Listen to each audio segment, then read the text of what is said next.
اسمع وتمعن، خذ الفائدة وادعو لنفسك ولي بالخير. زار النبي صلى الله عليه وسلم رجلا من المسلمين قد مرض مرضا شديدا، فسأله: هل كنت تدعو الله بشيء؟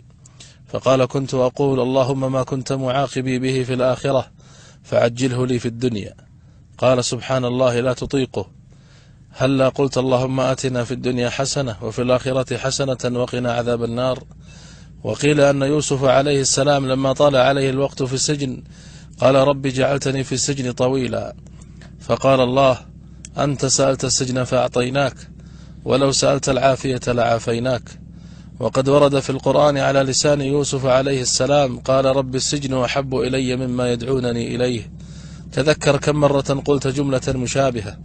قال الإمام الماوردي: القدر موكل بالمنطق، راقبوا كلماتكم وراقبوا ما تقوله ألسنتكم، فما تقوله تتلقاه نفسك، لذا اختار أحسن ما تطلبه من الله والحقه بدنيا وآخرة.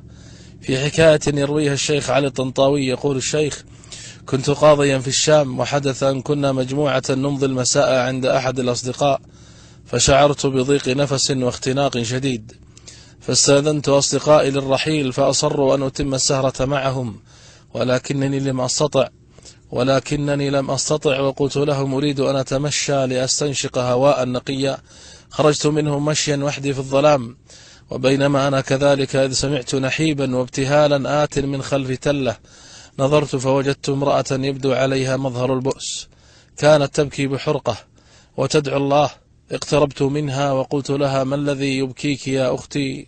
قالت: إن زوجي رجل قاس وظالم، طردني من البيت وأخذ أبنائي وأقسم أن لا أراهم يوما، وأنا ليس لي أحد ولا مكان أذهب له.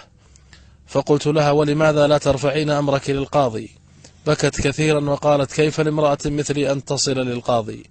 يكمل الشيخ وهو يبكي يقول: المرأة تقول هذا وهي لا تعلم أن الله قد جر القاضي، يقصد نفسه، من رقبته ليحضره إليها. سبحان الله، من أمره بالخروج في ظلمة الليل ليقف أمامها بقدميه ويسألها هو بنفسه عن حاجتها. أي دعاء دعته تلك المرأة المسكينة ليستجاب لها بهذه السرعة وبهذه الطريقة. فيا من تشعر بالبؤس وتظن أن الدنيا قد أظلمت، فقط ارفع يديك للسماء ولا تقل كيف ستحل، أفتضيق بعد هذا؟